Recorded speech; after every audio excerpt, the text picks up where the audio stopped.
Eu sou Mário Persona e essas são as respostas que eu dei aos que me perguntaram sobre a Bíblia. Sua dúvida é se Deus teria escolhido, ou elegido, ou predestinado os salvos com base na presciência, ou seja, por Deus saber de antemão aqueles que um dia iriam crer em Jesus, decidiu então elegê-los e predestiná-los para a salvação. Por mais inacreditável que possa parecer, esta é a ideia que a grande maioria de cristãos, católicos e protestantes tem a respeito da eleição. Isso seria mais ou menos como dizer que o presidente foi eleito porque os que votaram nele sabiam que ele seria presidente, porque ele, de sua própria e espontânea vontade, assumiria o cargo no Palácio Presidencial de qualquer maneira. O problema com tal ideia é que foi a escolha ou eleição dos eleitores que deu àquele presidente o cargo, e não foi uma decisão que ele tomou de ser presidente que lhe garantiu o cargo. Numa democracia, o povo elege o presidente por vontade soberana do povo. Ou, então, não é uma eleição, não é uma democracia. A única expressão de vontade do candidato a presidente está em se candidatar ao cargo, mas ele não se põe lá. A coisa fica ainda mais absurda se nós imaginarmos alguém que nem mesmo fosse candidato, mas fosse totalmente avesso à ideia de ocupar tal cargo e quisesse manter distância dele a qualquer custo. A questão é que os que foram salvos não queriam ser salvos e jamais teriam feito tal escolha. Aqueles que acreditam na teoria da mera presciência de Deus e não na eleição ou predestinação divinas, alegam que se Deus tivesse escolhido de antemão os que seriam salvos, isso seria contra o livre-arbítrio do ser humano. Bem, o homem pode ter livre-arbítrio quando se trata de escolher entre comer pão com ou sem manteiga. Mas quando a escolha é entre ter a Deus ou não ter a Deus, o que você acha que o homem escolheria? Não queremos que este reine sobre nós, diz em Lucas 19:14. Se Deus dissesse, quem me quer, levante a mão, será que nós veríamos alguma mão levantada na classe humana? O versículo a seguir responde essa questão. Romanos 3, de 10 a 12. Como está escrito, não há um justo, nenhum sequer. Não há ninguém que entenda. Não há ninguém que busque a Deus. Ouviu bem? Não há ninguém que busque a Deus. Todos se extraviaram e juntamente se fizeram inúteis. Não há quem faça o bem, não há nenhum só. Em Jeremias 13, 23 diz, porventura pode o etíope mudar a sua pele ou o leopardo as suas manchas? Então podereis vós fazer o bem, sendo ensinados a fazer o mal. Se eu entender que de mim mesmo não tenho capacidade ou vontade de buscar a Deus, só me resta esperar que Deus me salve por graça. Não por escolha minha, mas porque Ele quer me salvar. E Ele certamente quis me salvar. Quis me buscar, quis me salvar. E foi por isso que Ele me escolheu quando eu nem existia. E isso não foi por Ele saber que eu viria a crer em Jesus, pois a presciência de Deus é boa o suficiente para também saber que antes de eu crer em Jesus, Ele fez com que a palavra chegasse até mim. Fez com que o Espírito Santo operasse em mim o novo nascimento. Fez com que esse novo nascimento me desse vida para poder sentir o peso do meu pecado.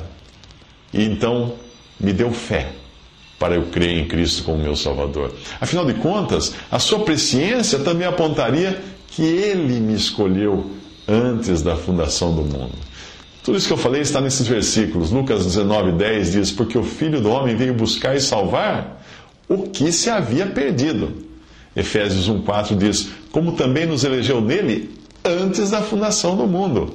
1 Pedro 1:23 diz, sendo de novo gerados, não de semente corruptível, mas da incorruptível pela palavra de Deus. Efésios 5:26, para santificar, purificando-a com a lavagem da água pela palavra.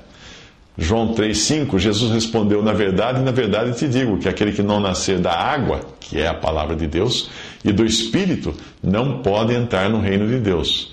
João 16,8 diz, e quando Ele, o Espírito Santo, vier, convencerá o mundo do pecado e da justiça e do juízo. Efésios 2,8 diz, Porque pela graça sois salvos, por meio da fé, e isto não vem de vós, é dom de Deus, dádiva de Deus. Filipenses 1,29, porque a vós vos foi concedido em relação a Cristo, não somente crer nele. Romanos 12,3, conforme a medida da fé que Deus repartiu a cada um. 1 Coríntios 4,7, e que tens tu que não tenhas recebido, e se o recebesses, porque te glorias, como se não o houveras recebido? E João 15,16, não me escolhestes vós a mim, mas eu vos escolhi a vós, disse o Senhor Jesus aos seus discípulos. A ideia de que poderia existir algo de bom em nós, que nos levasse a fazer a escolha correta, entra em conflito com a completa e total e absoluta perdição do homem pecador. Tal ideia dá margem a pensar que exista algum bem no ser humano, que não ficou tão arruinado assim. O melhor capítulo para esclarecer esse assunto é Romanos 9. Ali Paulo deixa muito claro que a eleição é um ato soberano de Deus, e isso serviu tanto para os patriarcas como para Israel e agora também para a igreja. Os versículos a seguir são suficientes para aquele que reconhece a enormidade do seu próprio pecado e tem a certeza de que, se não fosse por intervenção divina, jamais teria crido em Jesus. Romanos 9,11 diz, porque não tendo eles, Jacó e Esaú, ainda nascido, nem tendo feito bem ou mal, para que o propósito de Deus, segundo a eleição, ficasse firme, não por causa das obras, mas por aquele que chama, foi-lhe dito a ela, o maior servirá ao menor. Como está escrito, amei a Jacó e odiei a Esaú. Que diremos, pois, que a injustiça da parte de Deus? De maneira nenhuma. Pois diz a Moisés, compadecer-me-ei de quem me compadecer, e terei misericórdia de quem eu tiver misericórdia. Assim, pois, não depende do que quer, nem do que corre, mas de Deus, que se compadece. Em João 6, 37 e 44 diz, todo o que o Pai me dá virá a mim, e o que vem a mim de maneira nenhuma lançarei fora, e a vontade do Pai que me enviou é esta, que nenhum de todos aqueles que Ele me deu se perca, mas que o ressuscite no último dia. Porquanto a vontade daquele que me enviou é esta, que todo aquele que vê o Filho e crê nele, tenha a vida eterna, e eu ressuscitarei no último dia. Ninguém pode vir a mim, diz o Senhor Jesus, ninguém pode vir a mim, se o Pai que me enviou não o trouxer, e eu ressuscitarei no último dia. Efésios 1, de 3 a 11 diz, bendito o Deus e Pai de nosso Senhor Jesus Cristo, o qual também nos elegeu nele antes da fundação do mundo para que fôssemos santos e irrepreensíveis diante dele em amor, e nos predestinou para filhos de adoção por Jesus Cristo, para si mesmo, segundo o beneplácito da sua vontade, para louvor e glória da sua graça, pela qual Ele nos fez agradáveis assim no amado, em quem temos a redenção pelo seu sangue, a remissão das ofensas, segundo as riquezas da sua graça. Nele digo, em quem também fomos feitos herança, havendo sido predestinados, conforme o propósito daquele que faz todas as coisas, segundo o conselho da sua vontade. Romanos 8, 28 e 31 diz também, sabemos que todas as coisas contribuem juntamente para o bem daqueles que amam a Deus, daqueles que são chamados segundo o seu propósito de Deus.